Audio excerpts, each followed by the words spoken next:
If you're enjoying Call of Duty's new direction, you'll be annoyed to hear this. Warzone 1 MW19 stands are jumping with joy regarding Season 2. Infinity Ward are backpedaling faster than Sledgehammer writing this joke of a tweet about Vanguard.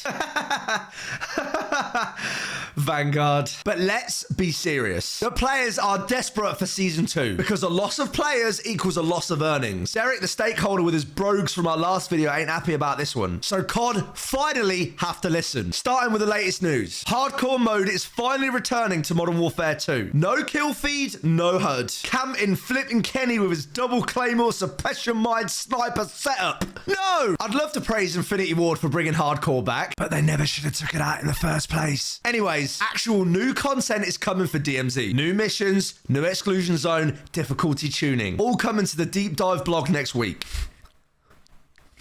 This gets me excited. And you know what happens when I get excited?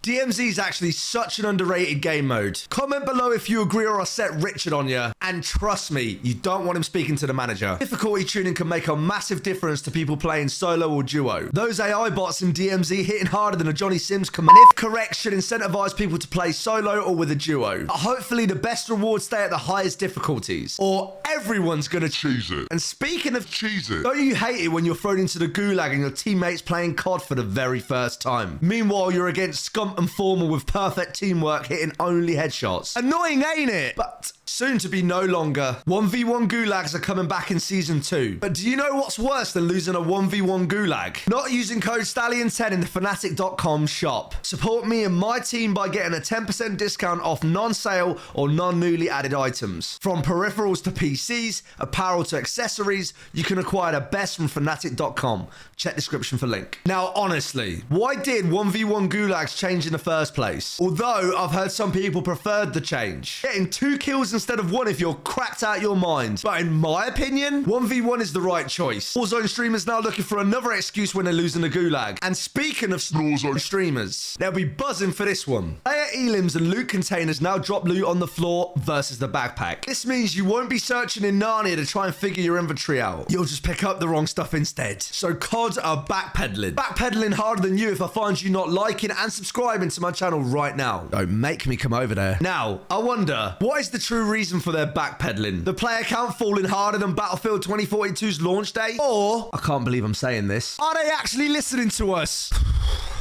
Took me a few takes on that one. Because they won't tell us why they're doing it. They just expect praise for their decisions. Their decisions. Like when Infinity Ward asked for our feedback for Modern Warfare 2 and basically said, nah. But we all know when the profits start dropping, they start listening. As for Season 2, it's looking much better than Season 1. At least for now. In last week's video, we covered all Season 2 news with new content, leaks, game modes, and more. So make sure to check it if you haven't already. And finally, breaking news just in from Infinity Ward's Twitter. Come Season 2, they're increasing lootable cash in Warzone whilst balancing prices in the buy station. Cool. But why don't they stop being so obsessed with making money and give us some actual quality content? You're now caught up with all the latest Season 2 news. Don't forget to like and subscribe if you're a real Don. And if you enjoyed this video, don't forget to watch these ones.